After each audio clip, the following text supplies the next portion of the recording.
the Evolution Security Podcast.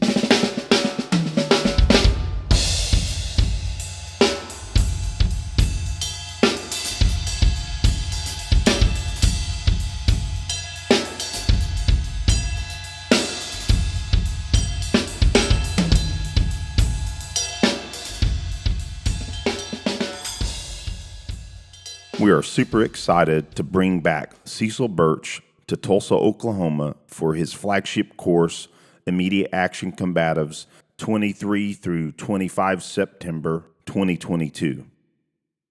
This course provides a functional set of concepts and techniques based on Brazilian Jiu-Jitsu, wrestling, and boxing. Training consists of presentation, drilling, and force-on-force evolutions, providing attendees with immediate feedback regarding the efficacy of the skills learned. These methods are for everyone, regardless of physical condition, young, old, male, female, athlete, or not. Describing from our experience last year, this class provides you with a foundation in essential jiu-jitsu techniques and clinch wrestling for the weapons-based environment. These techniques also greatly enhance your skills at your local gym. The course dives deep into the extreme close quarters firing positions and in-fight weapons access and much more. Training will be in street attire with holster, blue gun, and training knives. If you don't happen to have the gear, just let us know and there will be loaners on site.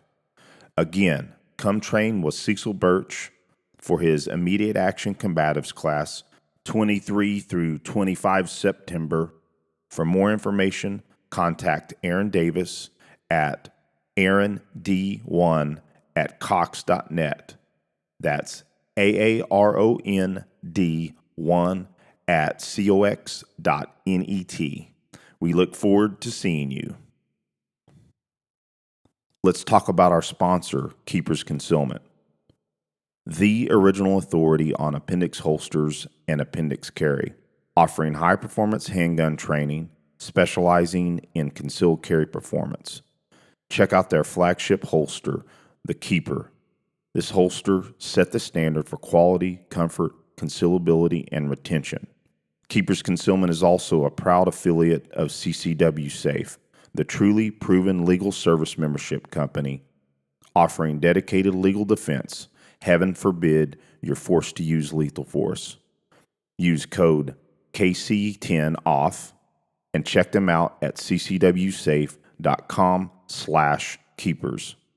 To buy a holster, sign up for a class, inquire about hosting a course, or join CCW Safe, find it all at keepersconcealment.com and use Evo Twins at checkout for 10% off. All right, everybody, welcome to the Evolution Security Podcast. I'm here with my tactical twin, Eric Davis. How you doing, brother? Doing wonderful. It's good to be hanging out with you guys. Yes, well, we are extremely excited to have on Miss Annette Evans. She has a blog called On Her Own, a really good blog, and she is simply an intense advocate and expert and practitioner of the path of self-protection. We're just excited to have you on, excited to pick your brain about a lot of stuff, including some of the stuff we were just chatting about before we got on here. How are you doing, Annette? I'm doing great. I am super excited to be here as well. I think you guys do really great work on this podcast, and I am honored to be included among your guests. Awesome. You deserve that. Oh, We've been thinking about having you on a long time, Annette. I'm not sure what took us so long, frankly. Eric's been talking about your book for probably a year or so. It's been more like 2, I think. Yeah, to be frank. I was trying not to sound too bad about it. Pandemic time. Yeah, that's true. Well, Annette, why don't you go ahead and give our audience some info about you, your background, your bio, and what you're up to these days, just in case they haven't heard about you. Sure. So my name is Annette Evans. Before I did On Her Own, I was known as the beauty behind the blast when I was exceptionally a shooting nerd, and that's when I wrote Dry Fire Primer. So I'm just a girl. I have no law enforcement background. I have no military background. I learned to shoot as an adult because I thought every girl should learn how to shoot a gun. Like this was kind of like, and that list of things like learning how to change a flat or, how to like plunge a toilet. Like it was just a life skill that I wanted to learn and I had the opportunity to. And then I just went down this road that led me into competitive shooting. And I got pretty heavy into competitive shooting for many years. That was actually what I was known for quite a while. And then I started hosting some classes with the range facility I was trying to get off the ground. And I hosted Craig Douglas for Edge Weapon Overview. EWO changed the course of my life. EWO is the class where I learned I was going to die. And that sounds awful, but it was actually really, really good for me because this really, quite good shooting skill was just not going to get me out of trouble. And, I'm getting like stabbed in the face through a fist helmet. I'm getting picked up, thrown around. I'm like, this is not cool. I need to learn how to do something about this. And Craig and Sean Lipka and Jeff Bluvement said, you need jujitsu in your life. So a couple of months after that EWO, was my first EWO of, 2, 3, something like that now. I started jujitsu. That was a little bit over 4 years ago now. And I've gone deep, deep, deep into the rabbit hole of combatives and other self-defense topics to kind of add on to my shooting nerdery. And On Her Own is essentially my doctoral thesis.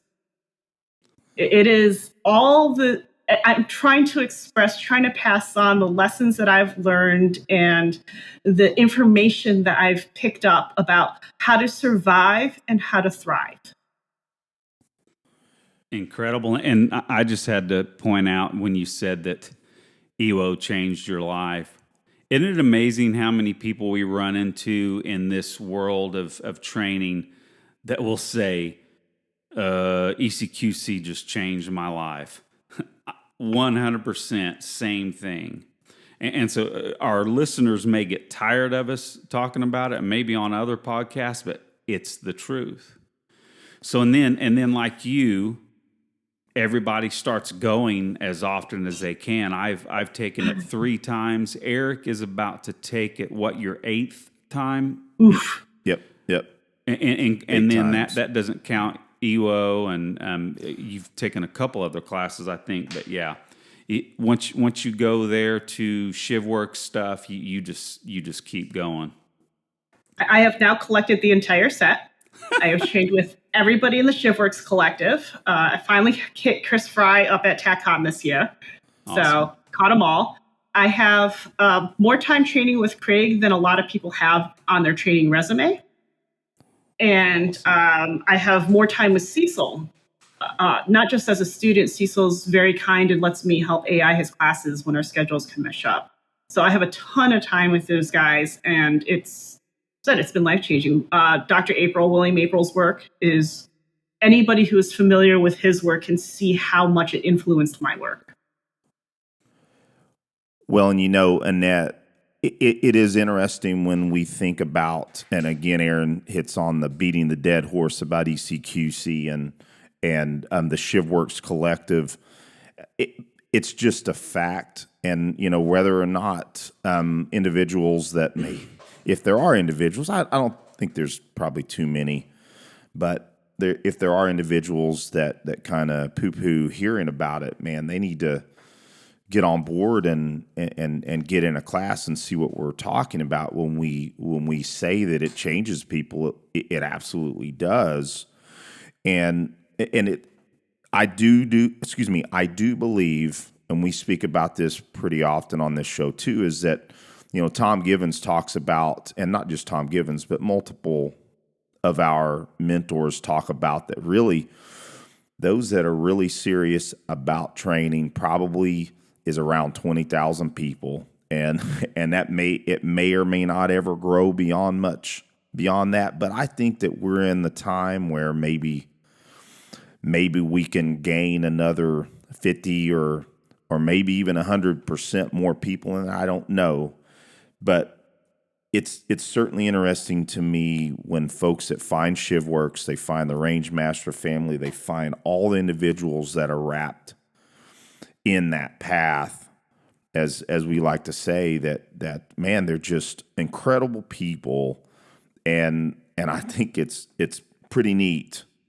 and I hope that more people want to do it. What's your thought on the fact that there's still only a small percentage of the community that are on this path we're on? On one hand, I want to say, hey guys, like, come join us. We're not as scary as we look. We're kind of friendly. We have a lot of fun. I promise the bruises aren't that bad. I only have one sim scar after all these classes. On the other hand, realistically, that's kind of the world we live in. Any other pursuit is like this. I was a musician once too. I played violin. Nice. Unsurprising, right? I played violin, and the number of people who, pick up an instrument at some point in their lives and play it casually for a while versus the number of people who, like I was, in multiple ensembles, doing solo works, doing private lessons, practicing multiple times a day. That's a tiny, tiny fraction. And, those of us who are kind of really deep into the multi-disciplinary look, who are shooters, who are fighters, who are thinking about all the other pieces of this lifestyle, of course we're going to be a little bit small. That doesn't mean we're not welcoming, and we would love to have more people in it. But I'm also not surprised we're small because it's like any other pursuit, even though this one literally is life or death. Absolutely. And I think we say this fairly often as well, and I think you will likely agree that any individuals that go through courses like we're talking about, any of the Shivworks courses, Paul Sharp, Cecil, Craig, Chris, you or anybody in that realm, Tom Givens classes, so on and so forth, will find that they are the coolest, most well-balanced, I'm using Craig's words there, well-balanced people. They're like they become friends and brothers and sisters. Some of my best friends, you say brothers and sisters, and I'm like, my family of choice is not entirely, but very largely drawn from this community. Either I met them here or they were already part of it.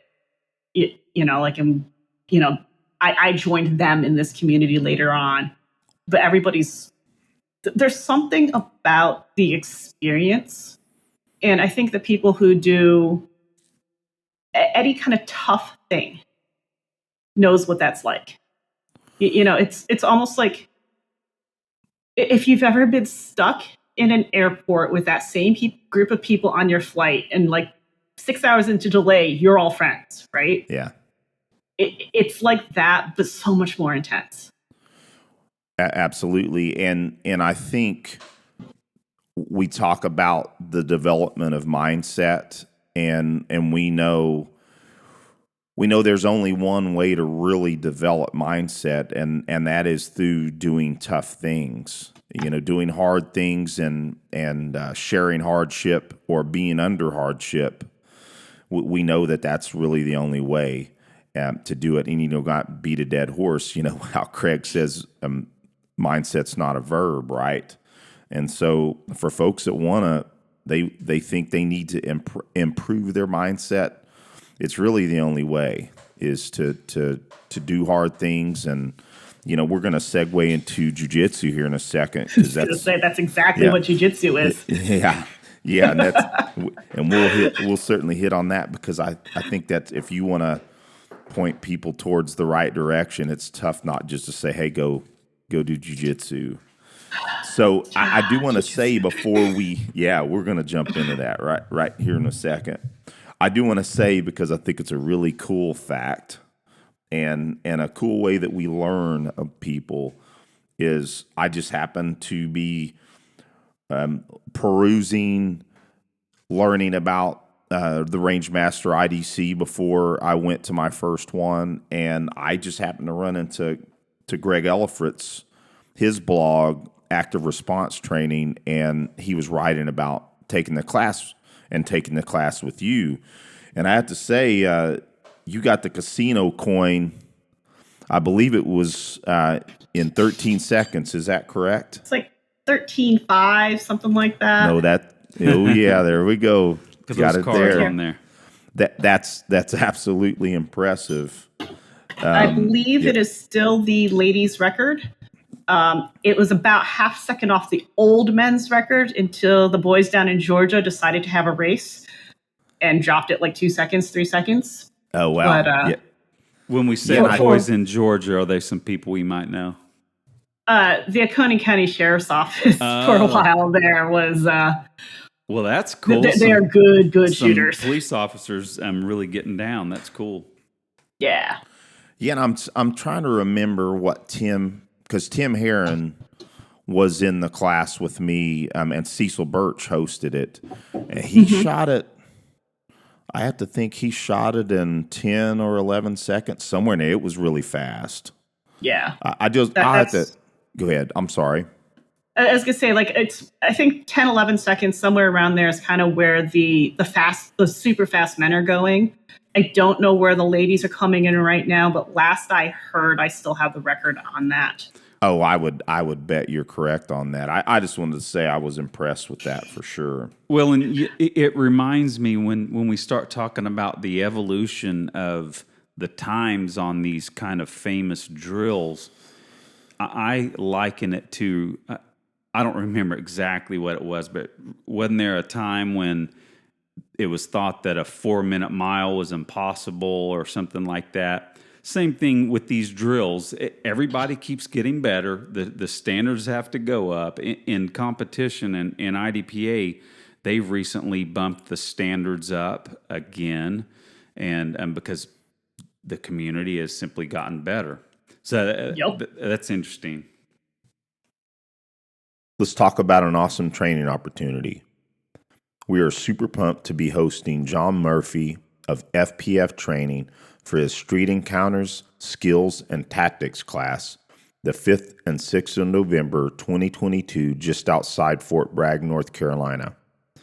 This class will teach life-saving material to include Stop the Bleed Medical, Pre-Encounter Management, Pre-Assault, Proper Pepper Spray Use and Deployment, Essential Shooting Skills, Scenario-Based Decision-Making, Post-Fight, and more.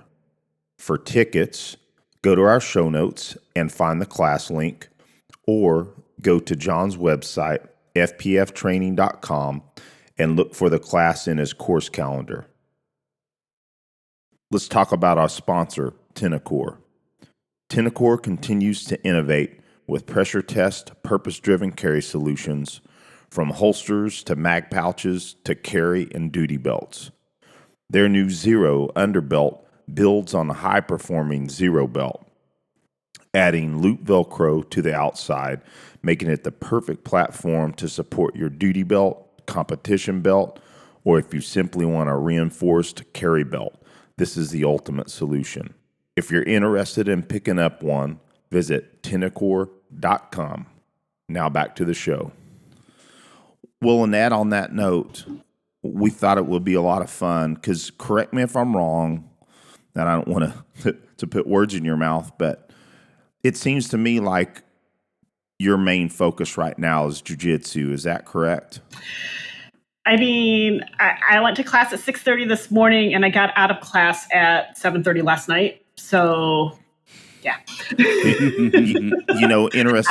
Interestingly enough, and I want to let you continue, is that one of my favorite additions to our gym was the 0600 Daybreakers drilling class. That's been one of the best things for my jiu-jitsu, is having the capabilities to go in the morning versus, in addition to evening classes. So I only train 3 days a week. I can't do more than that. My body's just going to give up on me. Getting old. But having a drilling only class has been really good because it's given me that third day a week that I couldn't do otherwise. So is it when is your drilling class? Is that the morning class? That's the morning class. Yeah. Yeah. And so do you guys mainly work, like, start off with a little warm up and then work guard passing for a while, work escapes for a while? Do you also mix in submission, but it's only drilling, correct? So this is actually where I cross train. It's not my home school. So I show up once a week, I drill with them, and it's kind of like the primary instructor for that class picks a theme for the month.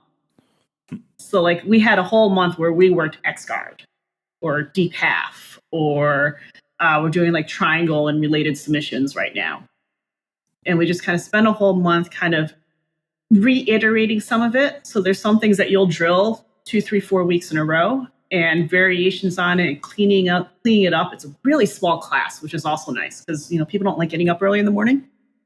So It's like getting a semi-private where I can ask all the questions I want and not feel like, oh, I'm the dumb person in the room. You know, I'm the one who can't figure out how to finish the stupid triangle with my short little legs. But like, no, that's the class where I can ask that.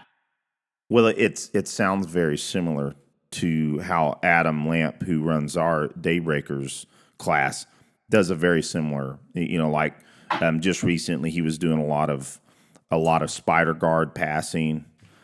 We had done a stint of X guard, like you had said.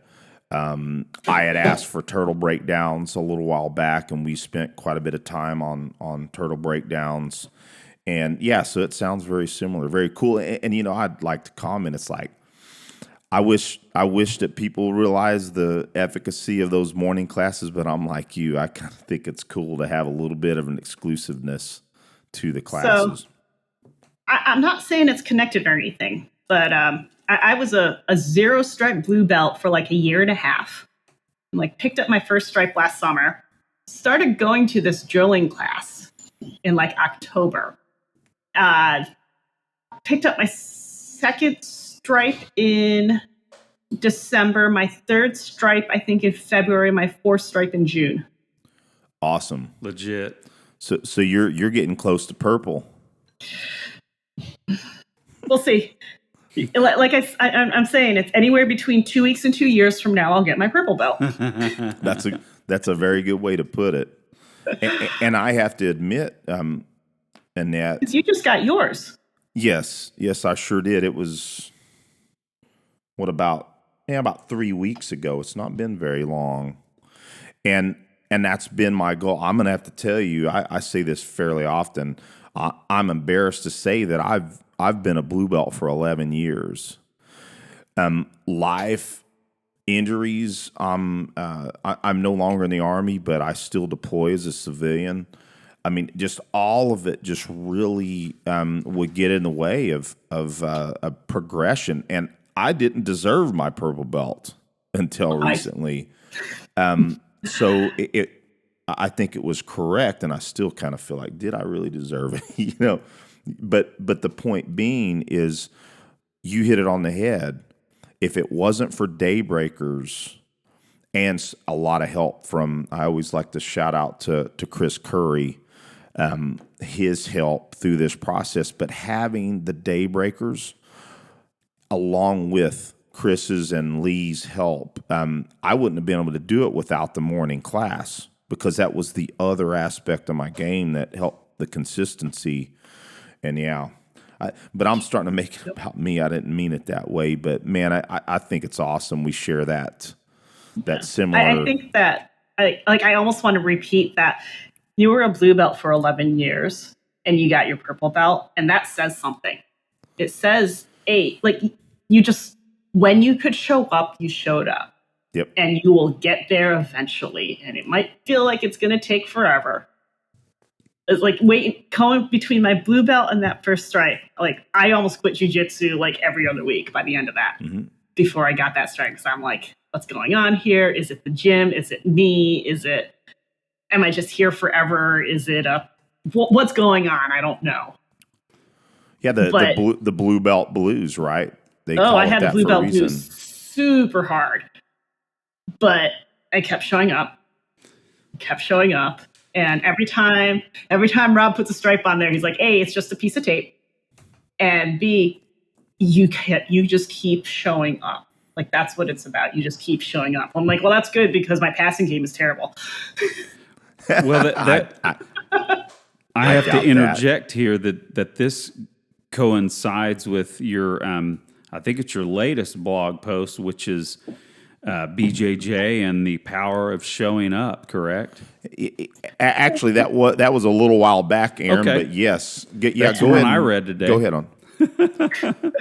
There's a lot of posts. Awesome. A lot of posts. I'm wordy. Yeah, that was one that I wrote when I was thinking about this. Like, I'm the least serious BJJ practitioner ever, especially when I started.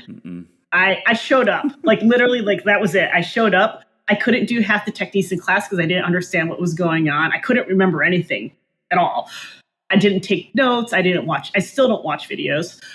I go to class, I flow before class, I do class, I roll after class, and that's like the extent of my jiu-jitsu dedication. I mean, these days I'm kind of nerdy about it, so if I'm around the right people, I'll talk about this cool thing that happened I learned in class or that happened in a roll. But it's not something that I really ever was serious. I wasn't a serious student, right? Like, I just go to class and do whatever they told me to do if I could do it and go home. And somehow, mysteriously, I learned jiu-jitsu, like, pretty well. Like, even before I started going to this drilling class and, added some finer points to my game and added some better technique, like, my guard was still pretty good.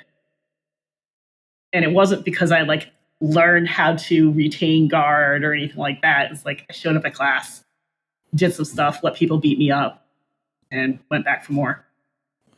Well, and I think that's what that blog post was about, right? Is that consistency, and you mentioned in it how Cecil Birch had encouraged you just to pick a day, 2, 3 that you can make sure that you dedicate yourself to, and just simply show up. And I would argue, Annette, that you're saying that you're not serious about it. Well, now I am. Yeah, now I was just about to say I would disagree with that, but yes, you kind of close that comment there with you are now, again, as a 4-stripe blue. You're absolutely serious for sure, and I think you also alluded to something. I like to watch video a lot myself because it's just one other outlet for me. But really, is it necessary? I don't think so. I think what you're saying is it's like you're showing up and you have the proper people around you, and you're going to get better. I mean, video's not necessary to get. Yeah, exactly. Yeah. Like, I don't think you would have to try. Like, you would have to try really hard to not get better if you even if you show up once a week, like one class a week, you'll get better. It might take a longer because it's only once a week. Like, that third day a week did make a big difference. I trained 2 days a week for most of my jiu-jitsu career, but show up.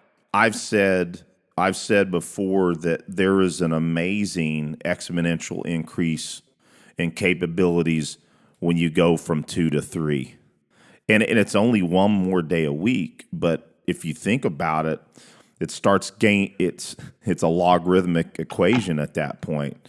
It's like, okay, yeah, I'm going one more time a week, but my brain's being exposed so much more from just adding that one day. It's a big difference. It really, really was. Like 2 days a week, I was still learning. I was still improving. But the third day a week, and I think the other thing about the third day a week was that cross-training. So, like, when you get in I don't want to say a rut, a habit of going the same 2 days a week with the same people, it's always the same people who show up at class. You're rolling with the same dudes and the same girls all the time. And that's fun and it's comfortable, and it's not like they don't give you a fight and they're not getting better. But you're not getting exposed to something new. Yeah. So I think that's where, like, if you've got at least 2 days a week somewhere, if you pick a third day that's, a completely different day or with a completely different group of people, that's going to sharpen your game up a little more too. Well, I'm excited because our gym doesn't have a Wednesday class. It's been that way for a while. Hey. Yeah, Tina has to say hi. Okay, Sorry. You guys keep talking. I think didn't Tuna come into the discussion on Lee Weem's show? I think Possibly. Tuna likes to show up as much as possible. Yeah, I should. She's a star. My pug is sitting out the door. I think I hear him. I've got a Tuna. There's another kitty. It's like, I don't care, Mom. Judah, look. Oh, look. You have a sibling. I had to bring him in here because I saw her. It's a she, right? Yes. I saw her tail up, and I thought, okay, that's a cat that's content because of the high tail with the curl. Pretty neat how they speak with their tails. Yes. But, all right, buddy. She, by the way, because this is jiu-jitsu, we have a kitten that we got about a year ago, and we watch them play, and it's totally jiu-jitsu. Cool. Like, you can watch, like, the guard passing, and the side control, and everything else. I'm like, maybe I am doing too much jits because that's all I can see anymore. Yeah, well, as Jocko says, it's the way, right? So everything starts looking like jiu-jitsu. But again, and maybe another dead horse we beat on this show is that there's so much more that jiu-jitsu teaches us than just jiu-jitsu. You know, dealing with yourself, dealing with your ego, dealing with pressure outside of jiu-jitsu, all of that. That's why we say, hey, if you want a good activity, like everybody should at least try jiu-jitsu. So one of the cool, like, I go to a fairly sport-focused gym. I don't compete. Like, I just do jiu-jitsu. Like, it's not, I got into it for self-defense. I think about it a lot when I think about combatives. But when I go to class, I'm just doing jiu-jitsu. And that's okay too. But like you say, there's other things you learn from it. I have a funny pressure story, and it's only funny right now because I'm not actually there. We've got everybody at the gym, my primary gym, weighs like 30 to 70 pounds more than me. That's just my life. And they have all decided, all the purple belts have decided that they are not going to, they're not going to go easy on me anymore. And one of them, who's probably got me by about at least 40 or 50 pounds, flat out told me last night he's going full pressure on me now because. Wow. And it sucked. And I definitely, pondered my ability to breathe. And not in that Shivworks ECQC, I can't breathe, in the fist helmet kind of way. Like, no, like I can't breathe. There was a large human being putting full pressure on my chest. But I could breathe, and I could escape. And he couldn't stay there. He was not able to maintain that pass. That's awesome. So you just grinded it out then, huh? Yeah, it sucked a lot. But the gym is somewhere like, I don't know what half the people I roll with do for a living, or I can't remember. Frankly, I can't remember a third of the names. I know the rash guard of the gi, but don't ask me like what they do or anything, because we just go there, and all that really matters is you're there to do jiu-jitsu for whatever reason you're there for. Yeah, and I think that a lot of people see jiu-jitsu and see their path that way, and I would say that I'm getting better about the names at my gym. I've only been at this gym a year now. But I want to tell you a story about pressure and all the years that I've been doing jiu-jitsu. It was a huge epiphany, and I feel silly for admitting this, but I'm going to, because I think other individuals need to hear this as well. And Roy Marsh, he currently is overseas, but he was the black belt that handed the program over to my current instructor, Lee King. And he said something one time in this, it was a small seminar he was providing us, and he was talking about pressure and how to deal with pressure. And he said, everybody wants to, and they get in a pressure position, or have somebody on them putting all this pressure, and and it's intuitive to tense your core up. You're trying to breathe, but still, exert a little bit of core strength to try to deal with that pressure. I've always done it that way. And I guess through just rolling all the time, my conditioning's decent enough to handle that. But he said, relax your diaphragm. Don't concern yourself. He said, if you can think about releasing all the pressure around your diaphragm, you're not going to have near as tough a time. He said, just give it a try. Just keep, and he demonstrated on me, and I'm like, why did I never, ever hear somebody say that to me? And it's amazing. I've been using it ever since. And so just relaxing my diaphragm. So I'll think about those times when I'm feeling like I'm getting crushed, and I have to relax my diaphragm, and it helps a ton. So hopefully that might help a few people out there, because it I'm does gonna play with that. Yeah. I get crushed a lot. We're a pressure heavy school. I get crushed a lot. Give that a try. Go ahead. I'm going to try that. The other thing you'll note about the pressure is after that, I got to say my day job, I won't say it's easy because it's not, but it's a lot less nerve wracking. Absolutely. You know what the opposing counsel can't do at my day job? They can't strangle me. Yep, that's right. Although I did make the mistake of hiring one of my interns this summer is from the gym. Oh, really? And he's fantastic, but it's kind of funny because, well, he up until a couple of weeks ago, he technically outranked me. Okay, yeah. Not anymore. Now we're equals. Equals at the gym. That's weird.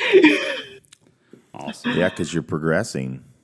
But it does make for it does make other areas of your life are just a little bit less scary. Absolutely. And that's why we drive that point home all the time about what jiu-jitsu, one of the things that jiu-jitsu teaches you. And I'll say this, we probably want to segue into some other subjects, but I do want to ask you this, just a simple question on jiu-jitsu. What's your current jiu-jitsu focus right now? Anything you're working on particular? Well, I should be working on my passing game. What I'm actually doing is working on this. I have this omoplata sequence that I've been playing with. So omoplata to arm bar to monoplata to triangle to basically anything that annoys you with a monkey hanging off your arm. No, nice. I've been there, and it seems to be there. I'll mention her first name, Rose. I don't know if she listens to it, but she's got a sequence like that annoys the heck out of me. It's so much fun. Awesome. Shout out to Rose. She's awesome. Yeah, very cool. Well, Annette, let's kind of get into some red meat of shooting. Now, I believe that you've been a competitive shooter. Are you still involved with competing, or? I took some time off starting about a year before the pandemic for some personal reasons, and then the pandemic happened.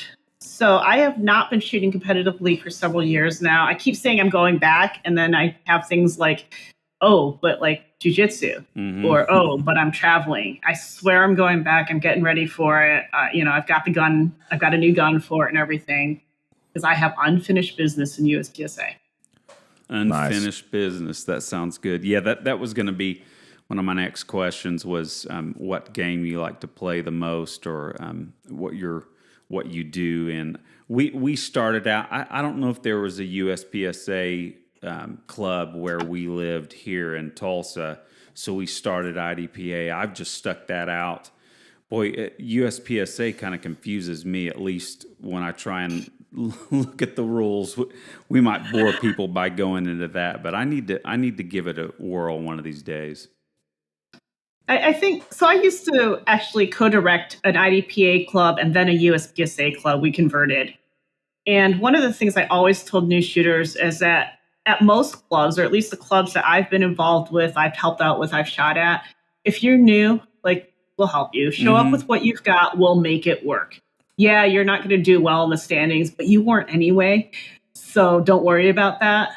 Just, it's like jujitsu. Show up and you'll figure it out. And eventually you'll go, wait, I need a new gi, gun, whatever it is. You know, this isn't working for me. I actually do need to buy a rash guard. I actually do need to buy a gamer holster, whatever it is. But can you show up on day one in like, you know, just like a pair of like shorts and a t-shirt? Just like you can show up at USPSA with whatever you've got, we'll make it work. Well, and you know, it's funny. I really should. I'm glad you kind of made me feel a little bit corrected there, because I say that all the time to people that I try to get to an IDPA match. Doesn't matter how well you do, you'll learn the game one stage at a time. Doesn't matter how you do, you won just because you showed up. Maybe I need to listen to my own advice. You will learn the rules of IDPA and USPSA one procedural at a time. Oh boy, yeah. You know, like that's kind of like don't get DQ'd, and the rest of it you'll figure out. And you know, I really want to repeat it too. You're not going. It's very unusual for you to come in and do well. Mm-hmm. Like, that's just not the way it is. You're learning a new game, and frankly, the people there are probably better than you are from a skills perspective. That's just the way it is. Like, I don't care what your background is as a shooter. Unless you've been doing this, you're probably going to get humbled. And that's okay. I lost every single match I shot for the first year or two I shot competitively. And so you know how IDPA is time plus scoring? Mm-hmm.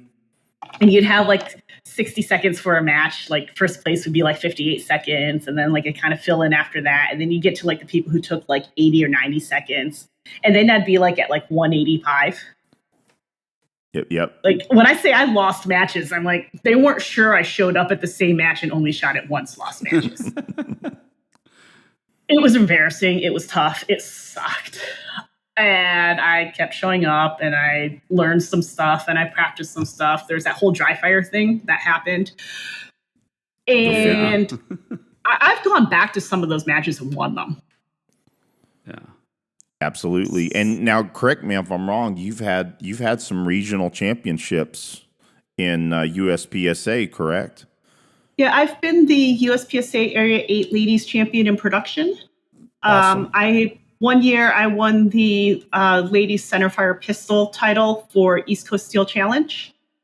So, you know, there's been a few here and there. I came in top 10 at the first Lady 3-gun. Awesome. All these ladies titles. I've been working on the guys' side, but there's just not there yet. Plus, they sound better. You know, it's one thing to be like, I came in, 14th place out of 85, or I came in first lady. Yeah, but I think if individuals know competitive shooting, what you just said, 14th out of 85 is a excellent showing, though. Which I just came up with. I don't remember some of the other ones. Oh, sure.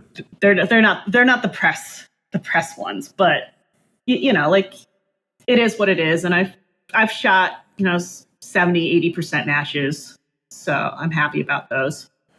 Well, and Aaron, I don't want to steal the topic because I know you got a couple of questions. I'll just say this, telling on myself, and Aaron can beat up on me a little bit. I've put so much of my focus in my jiu-jitsu. I mean, competitive shooting, at least IDPA-wise, was years ago. It was like the thing for me, even outside of jiu-jitsu. And I've been doing jiu-jitsu or martial arts, well before I did competitive shooting. But man, competitive shooting was it for me for like 3 or 4 years. And it's like, that's the only thing I concern myself with. So I need to take your guys' advice. Aaron's been telling me, you need to start competing again. I was like, yep, I do. Well, and vice versa. I've been serious about competing and not as serious about jiu-jitsu. So we are actually technically, I believe, biologically mirror twins. So, so it's there's truth to that. Yes, there is. But well, so I'm trying to think about how we want to go about this. Well, okay, so while we're talking about competition, at least for now, what would your preferred rig be? So my production rig is actually set up and ready to go. I shoot a Gray Guns P320, and spoiler alert, I am sponsored by Gray Guns still. They've stuck with me thick and thin. Awesome. So it is a 5-inch bull barrel gunsmith slide that they've done up, and on a tungsten grip frame that Bruce reduced for my hands. And I had that in Dive Star Gear Kydex.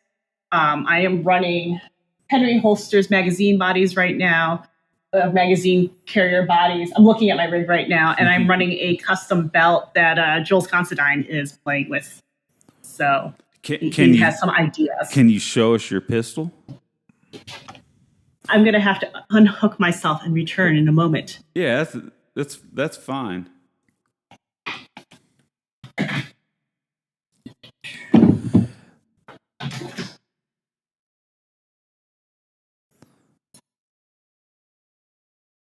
You might want to edit that and just shorten the gap. Nah.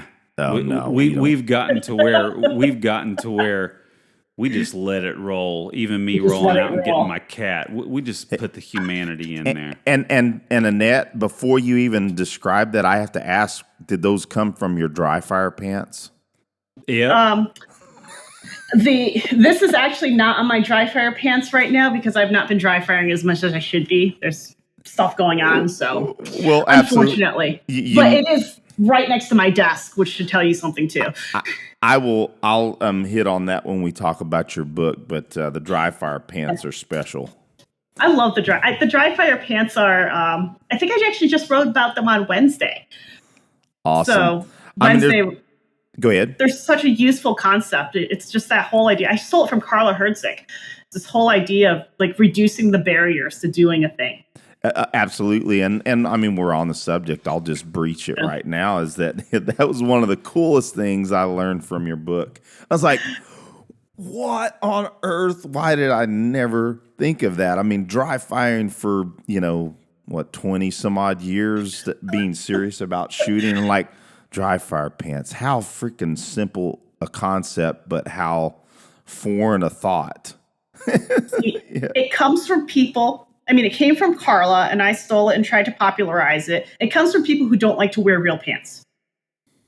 That's why we thought of it. It's because we're not normally wearing real pants, and we have to put real pants on in order to dry fire because, belts and all that before the Enigma became a thing. Yeah. So, well said. Dry fire pants. It's the same as like keeping my jiu-jitsu bag packed. Yep, yeah. Exactly. So I don't have to run around the house and find all my gear before I go to the gym. It's just like, all right, it's time to go to the gym.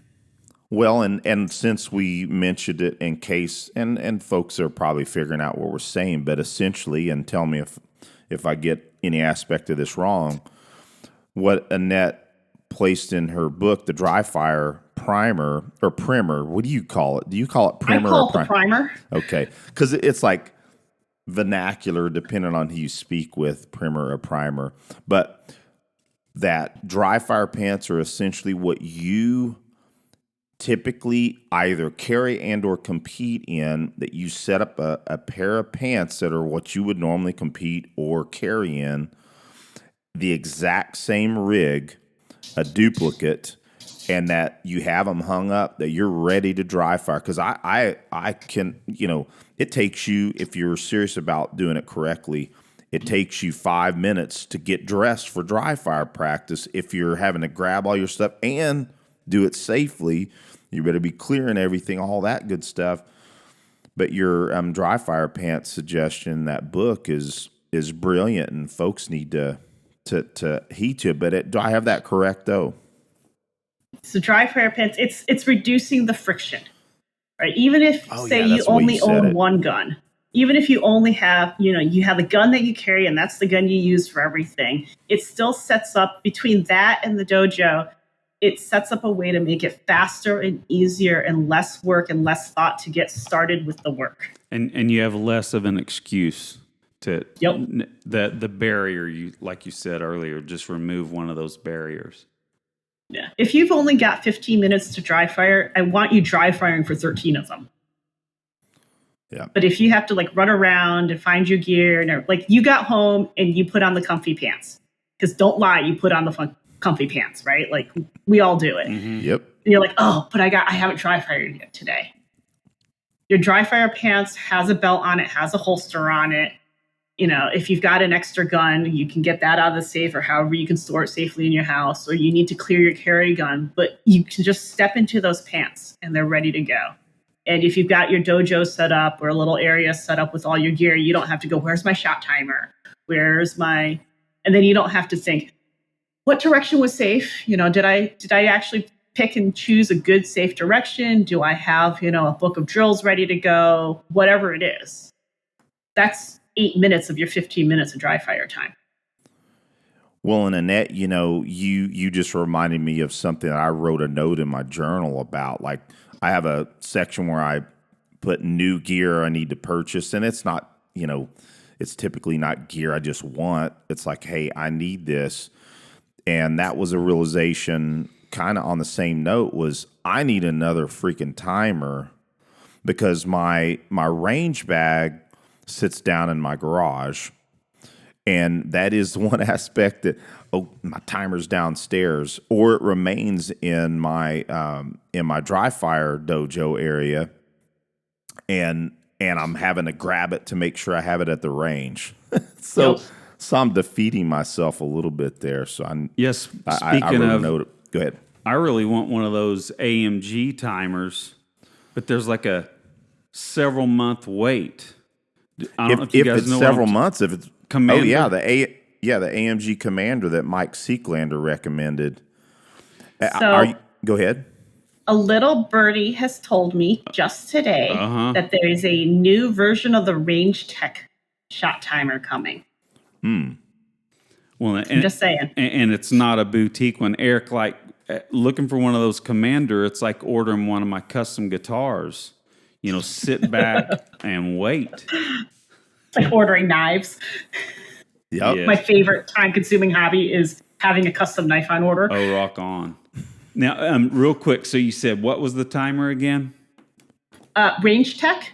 There is a version out now, but I'm told that they are developing a new one that sounds like it's got some pretty cool things going on with it. It's rangetechtimer.com. Cool. I want the reason the AMG Commander is interesting to me, or what I want out of it is I want to set my par times for my most frequented drills, that I don't have to keep setting the par time for the particular drills that I'm working. I want to be able to set a handful of drills and always have them ready to go. And that's going to show us something, isn't she?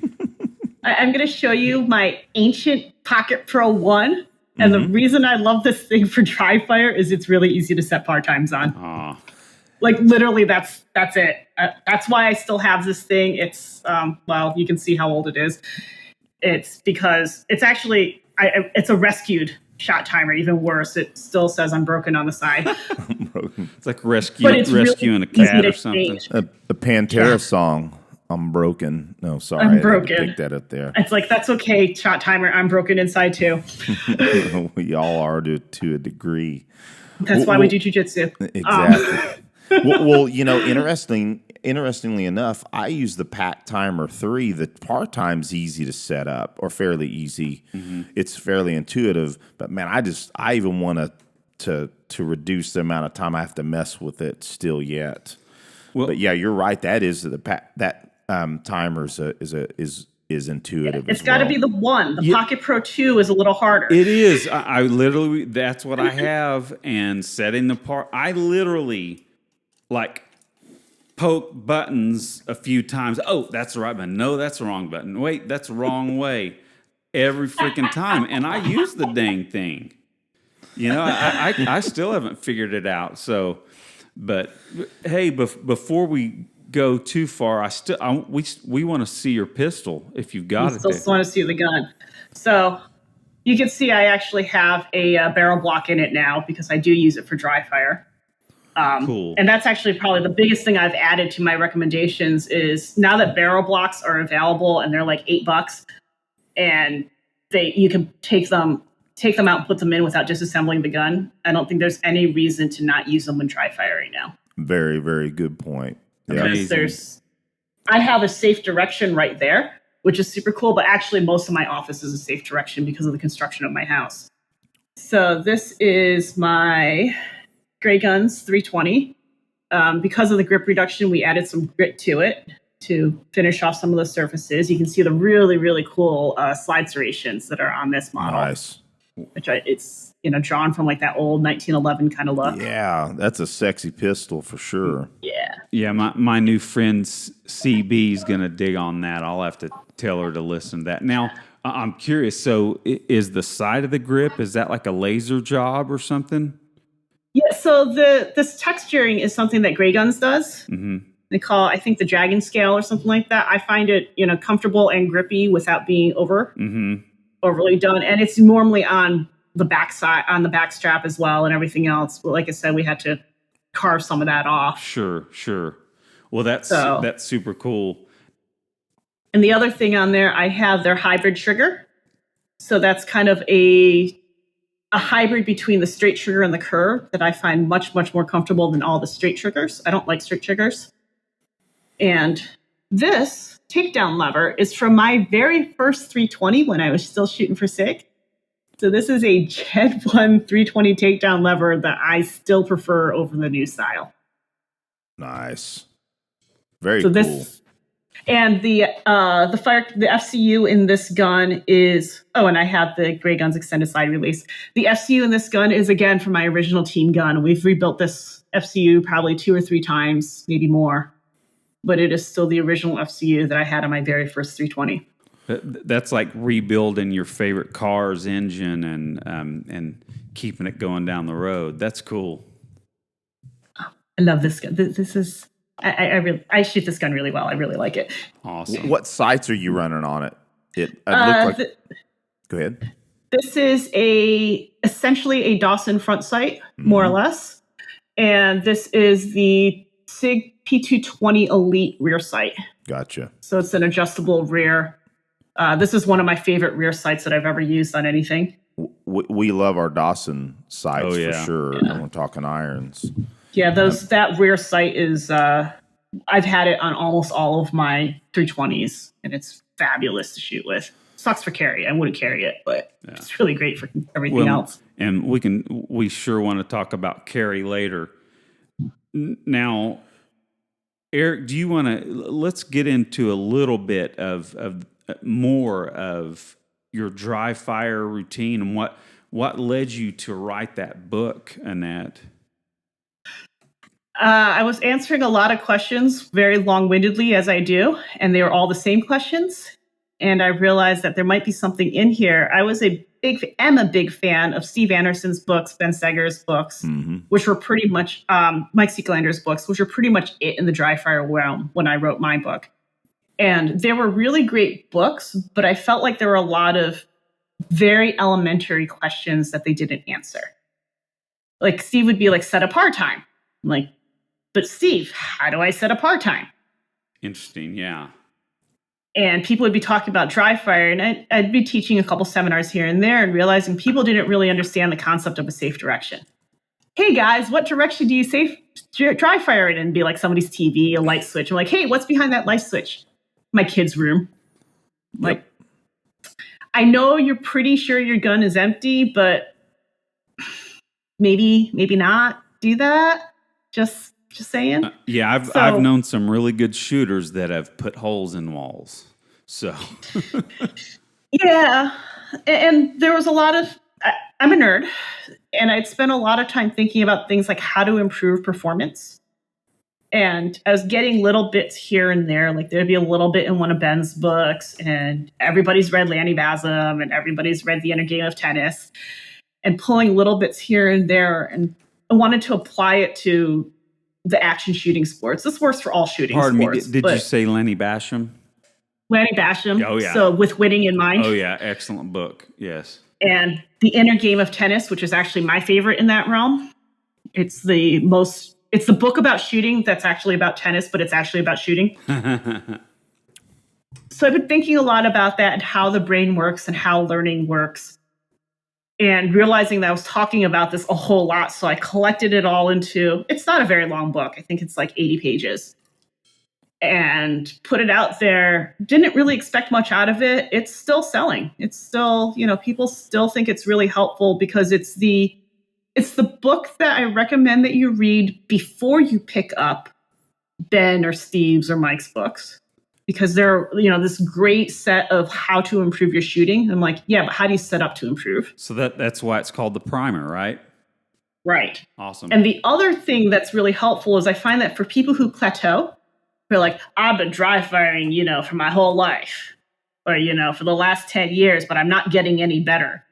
So what am I not doing right? And that's where when we start talking to like block versus random practice and training to failure, like those concepts aren't things that everybody's familiar with. And that's where this book tries to introduce them to ways that you can push your training so that you can actually improve instead of just kind of like work your way through the book, wonder why it's not doing anything for you. Well, Annette, if I can stop you there, because you mentioned something that was crucial that I learned from your book. And I mean, I have to admit, Aaron and I have been shooting, for many, many, many years, dry firing nearly that whole time. I mention this sometimes or fairly often. I don't shoot this level any longer, but I made masterclass in IDPA. But I still had never heard, or maybe I never listened, that you have to push yourself to failure. And it was your book that said, why am I not pushing myself to failure in dry practice when I push myself to failure in live fire? I know to push myself into failure in a live fire. Why am I not doing it in dry practice? And when I read that in your book, I'm like, what the heck's wrong with me? But I mean, obviously I wasn't beating up on myself, but that changed my dry practice. Absolutely. Have you dropped a gun yet? Have you thrown a gun across the room yet? Absolutely. And I hadn't done that until your book. Well, I guess I'm not practicing hard enough because I have not thrown a gun across the room. I'll text you guys when I do, okay? I find that's where the draw really makes a change in people, is when they realize like that's how much you want to really put into your draw. Is like find the line where you're going to throw your gun across the room and don't go past that with a real gun, like a live gun. Like obviously that's a bad idea. So we don't get DQ'd. Yeah. You don't shoot yourself. You don't shoot somebody else. Like, sounds like a fire, blue gun's good to go with this pushing to failure. Then, yeah, get a weighted blue gun. Disable your gun. Like put a barrel block in it or something like that, and go to town and see what happens. And everyone loves the sub-second draw. A, I've got a method for that. We could talk about that offline. B, part of the method for that to the work on your own, the homework for that method involves going hard enough that you're afraid you're going to throw your gun across the room. Wow, good point. Well said. Awesome. So how else do you know how fast you can go? Yep. Yeah, you're right, and I think our listeners will benefit from hearing you say that. And I think it's going to get taken out of context. Annette says throw your gun across the room. Well, what's so we'll never not have discussions or comments taken out of context, especially in this world of self-defense, shooting, combatives, all of it's like, and man, it's male egos. Yeah, male egos. That's another subject altogether. We should. Here's the jiu-jitsu analogy. If you don't let yourself get submitted, how do you know how to escape? Mm-hmm. Yep. Well, and you'll appreciate this too, Annette. So with my guitars, I practice still. I've played for 33 years. My favorite thing to do still is practice guitar. I usually put in, I'll get up and practice for 30 minutes in the morning, and then I'll practice at lunchtime, and then when we get off of here, I'll practice some more. I did dry fire before the show, though. I'm just making sure you guys know. But what I'm getting around to saying is to get faster at playing 30-second notes, straight picking, the only way I can do that is play as fast as I can and get to that real sloppy point and then back it off on the metronome. Right. So same thing. So it sounds like there's a mental aspect to all this. Anything we want to pursue, that we got to push ourselves to the end. So that's cool. Yeah. And you mentioned the tennis book. It's like Brian Enos spoke about the golf books that he read to enhance his shooting capabilities. It feels like the same kind of thought process. Annette, I think this would be a good time to ask this question. I bet you get asked this question a lot, but at the same time, I want to touch on this because, I often try to encourage my new shooting friends, or they've been shooting for a while and they, same thing, are plateauing or just aren't that serious. And I try to explain to them, dry fire. Every great shooter dry fires. It's actually probably the most important thing that they do. But we're all gung-ho about this. We work hard at all this stuff, but then not everybody is as intense as we are, or especially you, it seems like. So what do you... Not anymore, but... what do you tell someone that you're trying to, or what do I tell someone that I'm trying to get dry fire? What's a minimum, or what do you think is going to be good for someone to get their foot in the door, to get a habit of that? What kind of time do you think? I know they need to know what they need to work on, but what do you think is a good time commitment to for someone to jump in? So one of the hard things about that question is, what is that person's goal, and what are their priorities in life as well as in shooting? I used to dry fire a lot. It'd be half hour, 45 minutes, an hour at a time, 4 or 5, 6 days a week. And it was a lot. Like I wouldn't expect that of other people. And it was sort of at a time in my life when I was chasing certain goals. I think one of the things that's really useful to tell people is dry fire can be kind of whatever you want or need it to be. So if dry fire is, I'm going to practice racking my slide and locking it back 5 times, that's helpful dry fire. Like that's still dry fire. Good point. Like that's something you need to learn. I had to practice quite a bit before I could rack the slide on some of my guns when I was just starting out. Dry fire doesn't need to require trigger press. There is one dry fire drill and one drill only that I will do that doesn't require any prep at all. And that is when I put on a carry gun, I will put on that gun, I'll put on, whatever concealment garments I'm going to use that day. And my dry fire drill is literally just getting a grip on the gun. Getting whatever grip on the gun I'm going to use to draw. So if you're a claw grip person, if you like full firing grip, whatever it is, gun stays in the holster. All you're doing is moving the cover garment and getting your hand on the gun. And I think a lot of people don't realize, hey, that's dry fire. That counts. That's legitimate. And can you spend 30 seconds doing that after you get dressed? Excellent. Is that going to put you ahead of the game than most people if you do just that? Absolutely. It's the hardest part of getting your gun out. Yeah, getting a grip on it. Clearing the garment, getting a grip on it. And you can do that with zero prep. That's awesome. This is the one dry fire drill that you don't have to unload your gun for, because your gun will never leave the holster. Well said. That's going to be an excellent tip for our listeners and ourselves, by the way. Yeah, it's amazing. I love it. Excellent. And I do that from time to time, but not as much as I actually really should, because our garments change. You may change pants. You gotta make sure you're, and I think it's part of that saying that, if I dry fired yesterday, I had recent dry practice, but if I only dry fired 2 weeks ago, that's a long time ago. But what if What if all I did before I walked out the door is I made sure I had a good at least a proprioception representation of where my grip is and gaining that grip, man, that's awesome. And another fun thing that you can do on that same kind of aspect is if you're sitting in traffic, get a grip on your pistol while you're seated in your car.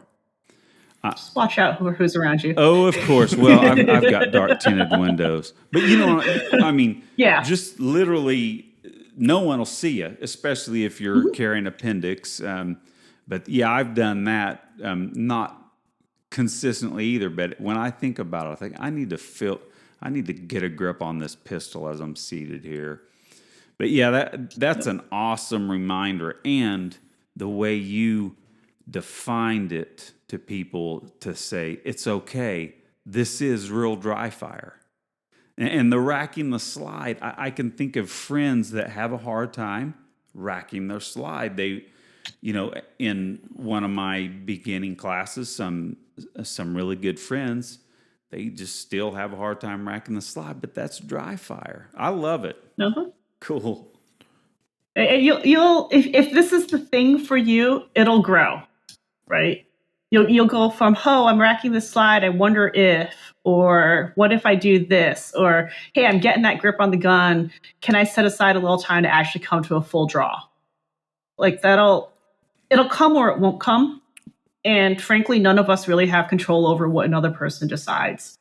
We can tell them why it's a good idea. We can make it easier for them. We can tell them about dry fire pants and dry fire dojos and all that. But at the end of the day, they're going to decide how serious they are about it. Mm-hmm. Yeah, and I know one of the topics. Oh, I'm sorry. No, please. I know one of the topics we wanted to talk about is like, well, how do I tell my female significant other or daughter or other woman in my life to, go to class and, go to shooting class or go to ECQC, because I don't know why you would do that to somebody. No, I'm kidding. I know people have done it and it's done very well. I have. But, I have recently told my wife, "Come on, you need to go take ECQC." It's a little rough entry. Not that it's not doable, but it's a rough entry. EWO was my first Shivworks class, so I think that there's a certain amount of there's only so much we can lead horses to water. Mm-hmm. So that's a gear thing. They may decide that they love that. I don't know, pick that XD. Mm-hmm. And all of us who shoot 10,000 rounds a year and have hundreds and hundreds of hours training. Yeah, that.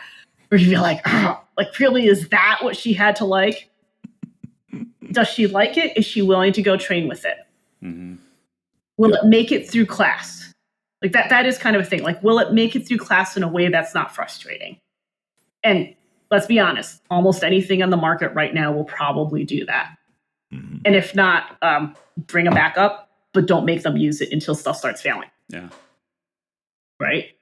If they're excited about that gun or that piece of gear, as long as it's safe and serviceable, go at it.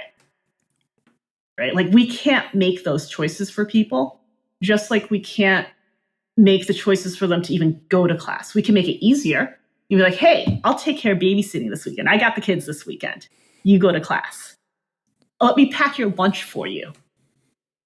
Let me pack all your gear for you. Let me load up the car for you. Let me get together whatever gear you want to use. And have at it. If they get serious about it, 6 months, 6 years down the line, you're buying them custom clocks or you're buying them custom whatever. And I'm sorry, your ammo bill just shot up. But if not, are they still better off? Well worth it.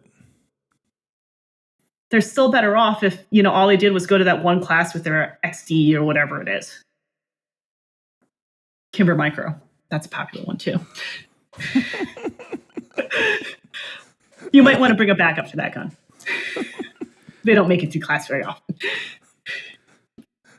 Awesome. Well, then go ahead, Aaron.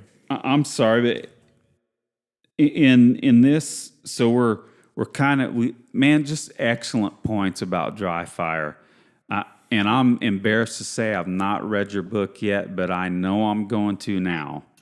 So it's short. So won't take long. Well, I look forward to that because you've you've said some brilliant stuff. Now, Thank you. Since we're on the topic, really, what is your? I'm sure, like me, I have a handful of rigs that I use depending on the day and depending on the dress. But what are your, let's just say, your favorite couple of EDC rigs? So I am down to 3 EDC rigs, and that actually, there's a reason for every one of them. Mm-hmm. I have a Glock 19 irons, and that is the absolute biggest gun that I am able to conceal. So that's the gun. That's a bore sight 19 with the grip reduction, blah, blah, blah, blah, blah. Yeah. Love that gun. It's a lot of gun to conceal on a person my size. So that doesn't come out as much as I would like. My primary carry gun is a Glock 48 with an RMRCC on it. Again, with the bore sight work, blah, blah, blah. Ben built it to match my 19. The only difference is it has a dot on it and it's single stack instead of double. Awesome. And it has a purple slide. So that, again, is slightly on the large size for me to carry, but still pretty doable.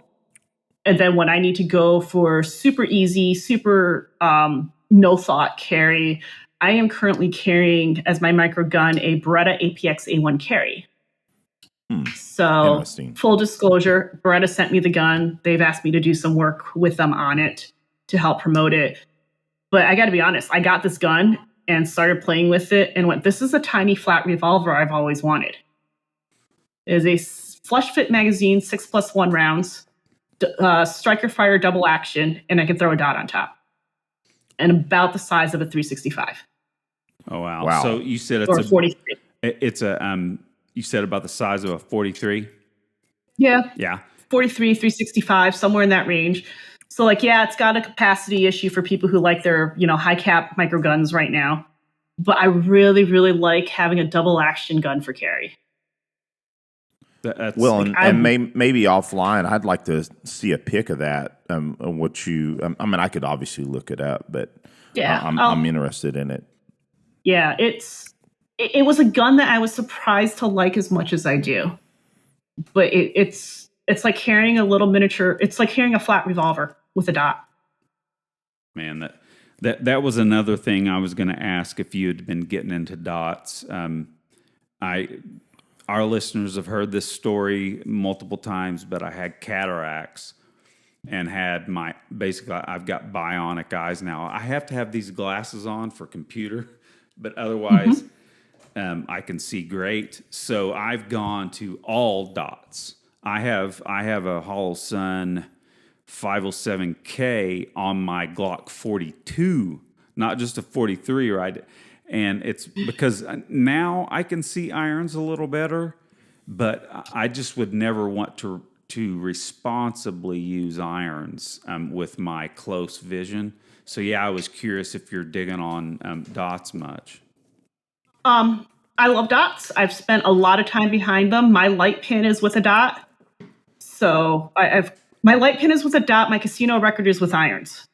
I shoot both. I compete on irons. I've competed in carry optics. Production is my first love and my last love. I carry irons on my 19 because I just can't conceal a 19 with a dot. Yeah. I think dots make low percentage shots more possible for more people. Yeah. And that's really where they win so much. So if I can have a dot, I don't have much of a transition between dots and irons. I don't need a lot of time to go between one or the other. They're, from a shooting perspective, about the same to me. And some of that is time behind a gun. Mm-hmm. If your index, Yong Lee would call it the mount of your gun, right? Like how the gun comes up in front of your face. If that's very consistent, the dot or the irons are all going to appear about the same. Like they're just going to show up in front of your face. There's not going to be any fishing on either one. And if that's the case, then I can go back and forth kind of whenever I want, whenever context demands. So dots on a carry gun, I think if you are able to shoot dots with some degree of competency, which is to say that dot comes up in front of your face when you draw your gun, if we want to make 40-yard shots, if we want to make hostage shots, if we want to do all that, it's going to be a lot easier with a dot. I think it's interesting. I think it's interesting you brought up the 40-yard shot. Everyone's talking about it. Yes, they are. Good. I'm good on that guy. But so Eric, we've gotten a little long here, so I am actually going to pass the torch to you for the most important question on the show. Can you handle it? I think I can, but before I ask that question, I wanted to ask another little nerd question because we love jiu-jitsu, and I just want to know what's your favorite gi? What do you like to run gi wise? I am currently liking Kitsune. Oh, okay. They fit fairly well. They're lightweight and they're holding up to the training that I'm doing. So that's where I'm at right now. 93 brand made an amazing gi, a wild tiger gi that was bamboo for the kimono. Oh, and I think I remember. Full rash guard lining. So like all down the sleeves, all down the back instead of just the shoulders. But I got the white one instead of the black one, which was a mistake. And I'm never buying another white gi. I am almost to the point where I have, of course, we're Origin folks here, and full disclosure, they are sponsors, but they, I was running. Had one. You've never had one? We need to change that. Well, maybe we'll figure out something. Even just for fun. Yeah. They're amazing gis.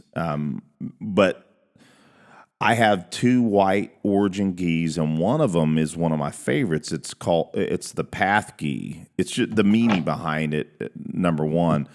But I am getting to the point where I don't like white gis now, and it's just like I'm not sure what's transitioned in my mind. But I don't care how clean you think you can keep white gis. I don't care how clean you think the mats are, and they're clean mats. You're still going to have dingy gis that you can't completely get clean. And so that's probably what bugs me more than anything. But there's also this mindset thing for me. I really love my black gis now. I'm starting to get maybe my main gis are all going to be black now, but I don't know. I'm fortunate to train at a gym that doesn't care what kind of gis we wear, what color we wear, whatever else. Like, we'll look at you funny for some of them, and we'll make fun of you. But nobody showed up in the NASA orange one yet. I can't say that. Have you seen that? Santa Bowl does a NASA gi. Yep, I've seen it. And it comes in orange. Yeah. So nobody's shown up with one of those yet. But otherwise, we're pretty loose, so I can kind of do whatever I want. So I have a lot of navy, blue, and gray ones now. Oh, that's cool. I do wish that, because gray is one of my favorite colors. I wish that Origin will make some gray gis. I mean, I suppose if we ordered enough, which I don't think we're willing to do yet, is order custom EvoSec gis in gray. But yeah, it'll be a while before we did something like that. But well, cool. Well, awesome. Well, so let's, Aaron normally asks this question, but Aaron says it's the most important question of the show. What is 3 of your favorite musicians and or bands? So I have to start with a disclaimer that I have the most eclectic Pandora station ever. Rock on. So it will have everything from like modern classical to hip hop and everything in between. So I'm that person. Well, I'm a musician too. Yeah, which is awesome. And by the way, the 3 is the minimum. If you want to talk about music, go right ahead. Well, my favorite band of all time is Live. Oh, cool. Oh, cool. I've been a Live fan since the 90s. I have seen them in concert since before and after the hiatus. I actually saw them with Counting Crows before and after. Oh, man, that'd be a great concert. Oh, what a great show. That's an amazing show. They go together really, really well. So there's live. And I just saw Tool twice in 3 weeks earlier this year. Yeah. They're actually my partner's favorite band, but you go see 2 live shows from them inside of 3 weeks and tell me that you're not going to be Maynard's new greatest fan. And he's a brown belt in jiu-jitsu. How could you not love him? Awesome. But, Shinedown's been a favorite. Passenger has been a favorite lately for a completely different kind of music. Interesting. You're like, who's Passenger? Well, I need to check them out because that's the first I've heard of. And I'm one of those old guys that needs new music. So They're not metal or hard at all. They're more like Mumford and Sons. Okay. So I said eclectic. Yeah, that's right? great. My favorite musical is Rent. Okay. Because I was an orchestra kid, so of course I have a favorite Broadway musical. Awesome. Man, tell you, I listen to everything. That's great. If I'm rolling at the gym, it's great if Eminem is on. It's great if the 90s mix is on. And we have Grateful Dead and Fish fans at the gym. So rolling to Fish is different. Well, and hey, go ahead, Aaron. So the Grateful Dead, now you may have an opinion on this, but I'm going to throw it out there. So John Mayer is by far one of my favorite musicians, songwriters, and a great guitar player. But have you seen the fact that he's playing with Dead and Company? That's kind of a band that they have going now. So doing Dead shows, and John Mayer plays with them. You got to forgive me, I can't remember all the guys' names, but yeah, they've become a pretty big hit, kind of carrying the torch after Jerry's been gone for so long, but pretty cool. Now, well, and Annette, what I'd like to say regarding music, and one of the reasons that Aaron and I like to ask that question is because in this walk that we're on, this self-protection, self-defense path, you can learn a lot about people, about their music. And not only that, it's like when we hear people that have an eclectic background, in many cases, it's because they're critical thinkers. And that's one of the reasons why we like to talk about music, just so you know, so that you music. Yeah, you brought it, and every now our audience members may get tired of this one too, but you can probably see behind me there my drum kit and Aaron's guitars. But you may or may not know, but Aaron and I play the bumper music on our show, and Aaron owes me some music. I do. So I said I was going to send some tracks last week, and I didn't. But that'll happen soon. And speaking of Tool, it made me think about now. I don't know if you heard the episode that we did with Tim Alexander from Primus. I saw that you did it. I haven't listened to it, but that was so cool. Man, you should check that show out. I'm just going to say, I was on the same podcast. Yeah, I'm just saying. And you want to, and the cool thing, so he's Eric's favorite drummer for 30 years. He's one of my favorite drummers for 30 years. And we were thinking we were going to have to tread lightly on the gun stuff. We get on, and he's, before we can start talking, he's excited. I'm so excited to talk to you guys, man. I'm wanting to get back into carrying and training. Okay, wait a second. All right. And so it just, there's a little friendship growing out of it. That's awesome. It's a lot of fun. I think we're talking to him about doing some training sometime soon. Hopefully, maybe I shouldn't talk about that too much, but it won't hurt to be on. Even if it doesn't come to fruition, we're in the works, working out some times, and if it works out, it's going to be awesome. But we're thinking about going out to where he's at and providing him and his friends some training. So we'll see if it happens. Awesome. Yeah, it's going to be fun. Then one last question. So, do you still play violin? What did you say it was violin or? It was violin. I keep toying with going back. I have gone so far as I bought myself a new violin a couple years ago. I now have one of the Suzuki Electrics. Oh, cool. It's super cool looking. Oh, cool. And I bought myself a new bow, and it's hanging on the wall literally right in front of me right now. So we're edging. We're edging. Pick it to up. The return. Play it. Let's go back to the dry fire thing. If you can get 5 minutes a day, come on. Get that. I need to do that. I even have I have the audio interface right here sitting on my desk. Awesome. Yeah, you need to do that. But I like I said, we can't make you do it, but we're gonna suggest that you do it. But I'm gonna get a PM in about 4 days asking if I've practiced. Yeah, Eric, I'm gonna set an alarm here. All right. Well, Annette, I tell you, I knew that this would be a delight having you on. And we have a handful of people that we've either invited on multiple times or plan to invite on multiple times.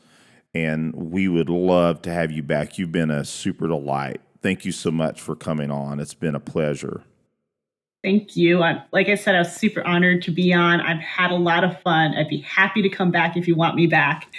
And absolutely happy to continue the conversation. It is not if, it's when. So, yes. Exactly. Awesome. Yeah, I had a blast talking to you, Annette. Lots of fun. When we start these interviews, most of them are just great and fun, but then there are some that just kind of get up a level, and there's this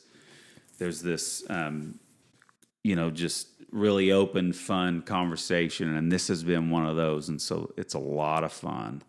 So, my pleasure. And I'll add to it, the next step is also we need to make sure we get to train together at some point. I'm sure it'll happen in our short or our small circle for sure. I'm sure it will happen. Are you going to TACCon? I will be at TACCon. We'll see you there. I told Guy actually that we need to have an open mat at TACCon on Sunday afternoon. Let's do it. I'll join we'll in all on bring it. geese. That's great. Is it going to be gi or no gi?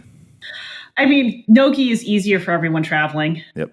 I'm good. I don't like no gi, but it is easier for travel. I'll just bring some spats and a rash guard. Is that okay?